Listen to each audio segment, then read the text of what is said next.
Hey YouTube, Untamed here. So we have more bad news for Toyota Tundra owners.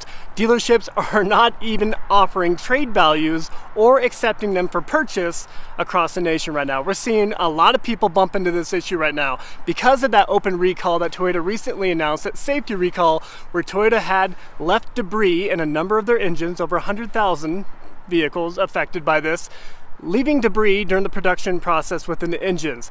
That is forcing a lot of engine failures across the board, and we're seeing it with 2024 models too. So I would argue that we are going to see that recall loop in the 2024 models, and I would argue that we're going to see it loop in the iForce Max models eventually, because they're all made on the same production line. You know, the iForce Max, the TRD Pro, right?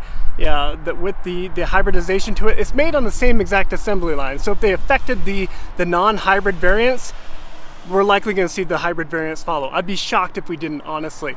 It isn't a safety recall as of yet because, technically speaking, the hybridization of the iForce Max, like on the TRD Pro, allows the vehicle to keep motive power, allows it to keep going. So if the failure were to take place on a freeway, for instance, you're still able to travel because of the hybridization of that motor, if that makes sense. So I think that is the reason, technically, the iForce Max is not included within it, but like I said, I would be truly shocked if we didn't see it.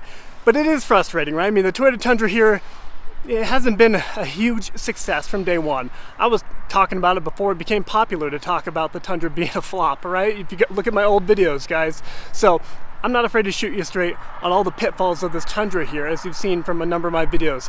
This just puts salt in the wound. It puts salt in the wound for so many people, and I do feel for Tundra owners. I don't want people to lose out on their resale value. You know, we buy Toyotas because we at least have a level of peace of mind that we're not going to lose our rear end come time to trade it in, come time to sell it. But I guarantee it, this is going to have a huge impact on the resaleability of these Tundras here. I mean, if you look at it already, even before the recall, used 2022 and 23 Tundras, if you looked at their used values, they're already flopping. They're already coming down quite a bit. Don't take it from me, do a nationwide search. We're talking $15,000, $20,000 less than the original MSRP across the board easily for a lightly used, I'm talking 15,000 miles or less, used Tundra. This recall, I bet we're going to see an even bigger drop as we move forward because people aren't buying these with confidence anymore, right? Toyota deviated too far away from their core values of reliability, simplicity, and affordability. These cost too much originally, right? I mean, they're overpriced right out of the gate, which is why we're seeing Toyota dealerships drop the price $10,000 to $12,000 and incentivize them with a 1.9% interest rate in order for you to buy it, right? That's the only reason why we've seen sales uptick for the Tundra. It's not because people love the truck or it's an amazing truck. It's because Toyota's having to pull every stop in order to actually move the inventory. And that's a shame. That's a shame for us to see Toyota have to do that with the Tundra here. So between them already slashing prices left and right and incentivizing those interest rates, and now seeing the recall pile on and dealerships not even showing an interest in accepting trades or buying them, we can expect that resale value, the residual value, to come down even more, right? And that's a no-brainer for a lot of people. But I'm just kind of vocalizing it because it is what's going to happen.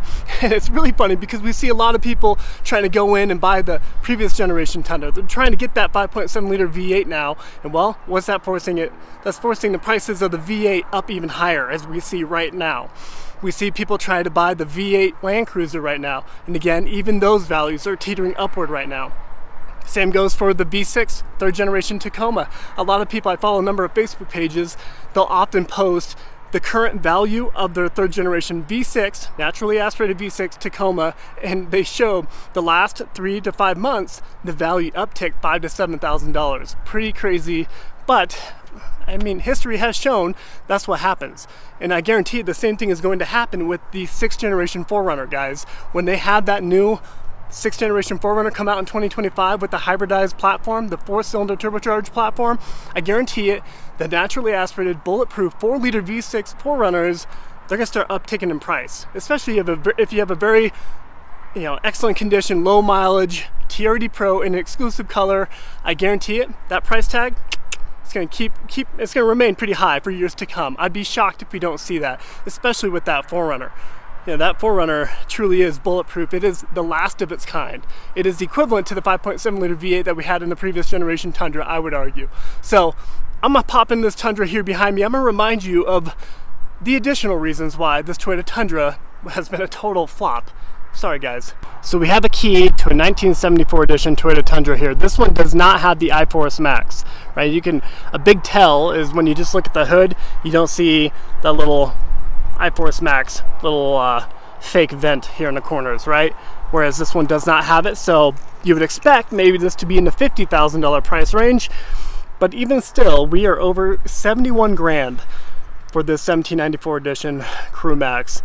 And guys, I can honestly tell you with full confidence, having owned a 2023 Tundra TRD Pro, I can tell you this is easily $15,000 to $20,000 overpriced for what you're getting here, and it's a shame. And technically speaking, because this doesn't have the iForce Max, I'd be shocked if we didn't see this 2024 model become a part of that safety recall. Toyota's going to bring them into the recall because these were all made off that same production line, and they didn't identify that issue until after these were probably long gone from the plant there. So let me unlock it. I'll remind you of that price tag. Let me show you on the inside. So a lot of people, they'll look at this and be like, okay, wow, okay, yeah, this isn't bad. This isn't bad. And you start kind of feeling around and just kind of feeling how flimsy everything is in here. And you're like, okay, well, I'm not sure if this is 71 grand, right? And I think that becomes a pain point for a lot of people after they already buy it. Because when they get in here at first, they're like, all right, cool, it looks nice, it kind of feels good, the leather does, right? But then they quickly start realizing, it has a rattly door card, right? These door cards, you take them into Toyota, they don't even fix it. You got wind noise through the gazoo over here, especially off to the driver's side. That tends to be the issue for them. Lots of wind noise as they're driving down the freeway, and it just doesn't feel buttoned up as it should, as it definitely should at that price point. So between that, having kind of these disproportionate front end here, just a very long snout, about almost 1.5 feet worth of more than that of plastic here between the very front. And actually, let me show you. I'll pop the hood for fun, just to kind of remind you guys.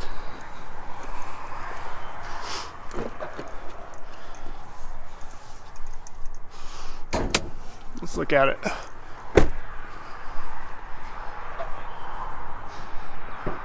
Let's see if we can figure this guy out. Here it is. Hey, at least you get hood struts for 71 grand. How about that? But what I'm talking about is right from the very front of the actual truck down here, you have about 1.5 feet to 2 feet before you even, probably more than that, before you even get to the radiator, get to the engine. The engine's way back here. So you have this huge, just, I don't know, kind of blank space, dead space right here. And it feels overdone totally, right? It kind of gives it that overbite look to the front end. So a lot of people complain about that, and rightfully so. But I mean, that right there, the downsize and the over-complex engines is the biggest piece, perhaps. In my personal opinion, and you guys probably don't agree with me on this, but the turn radius drove me nuts in this thing, right? I went off-roading with Toyota a couple years ago when this was kind of coming online, and it was so disappointing trying to navigate the tight trails and turn around within the trails. It just wasn't feasible. It wasn't a really good option for trail riding, absolutely. I mean, it was terrible. Like, and we're talking coming from the previous generation. The previous generation is miles ahead of this when it comes to turn radius. I know it's maybe a moot point for a lot of folks, but for me, it's something you notice as you're navigating a parking lot even. So that, combined with the fake V8 sound pumped through the speaker system, we've talked about that. Not a fan of that. This being a 1794 technically has quote-unquote upgraded interior, even over the TRD Pro that I had. The TRD Pro that I had was hard plastic everywhere. So technically this one is the better option. But even still, is it worth 71 grand? You guys tell me. You guys know how I feel about this truck. I beat it to death, I get it. But you guys tell me, would you spend 71 grand for this? Especially with all the issues people are having with them. I think just about now, all the fanboys are finally accepting the fact that this is not that great of a truck. But it took them long enough. There you go.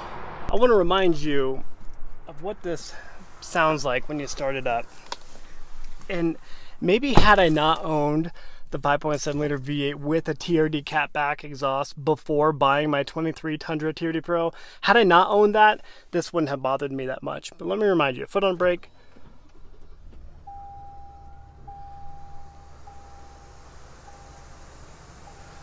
it just feels like a transformer. There's just a lot of noise, a lot of buzzing, a lot of humming sounds coming on. You don't just hear a V8, you don't just hear an engine roar to life, and I've come to expect that with my trucks anyway. Obviously, if you can go get a Prius, you can get a Camry, I'd be happy with that, because that's what it's intended to be, right? It's intended to feel like a very fuel-efficient vehicle, whereas this, man, gosh, it just buzzes to life, feels like a transformer. That always has felt very synthetic to me overall, and I don't know. You guys tell me if I'm alone in that mindset, but it just doesn't feel like a truck. And it wouldn't bother me as much if they didn't slap a giant price tag on it, but they did. So all that combined, well, we're seeing people voting with their pocketbooks now, and even dealerships don't even want to buy these things. That should be telling. So guys, we'll wrap up the video there. I do this video, obviously I poke at the Tundra plenty, I poke at the Tacoma plenty, but rightfully so. I think we oughta. If we want Toyota to actually make a positive change, we cannot hype these vehicles up because they don't deserve to be hyped up, truly.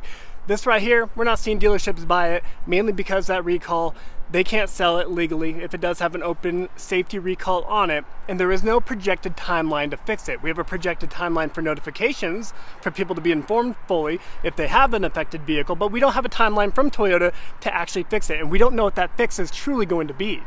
And that's a big part of the rub, and part of the big unknown for dealerships right now. Is it going to be a full engine replacement, right? And that's a big muscle movement, and that puts the vehicle out of commission for quite some time, especially if you have multiple coming in for it. So a big unknown right now with that safety recall, and because of that, well, the resale value is tanking right before our eyes. So let me know what your thoughts are. Let me know if I'm being too harsh. I'm always interested to hear you guys think like that, and I always find it funny, the people who often think I'm being too harsh are the people who just bought one, ironically enough. But I'm telling you this to be informed, because I don't want people to walk into a Toyota dealership and be like, oh, this is kind of a cool looking truck, it's a Toyota, it must be reliable, right? I'm gonna buy it.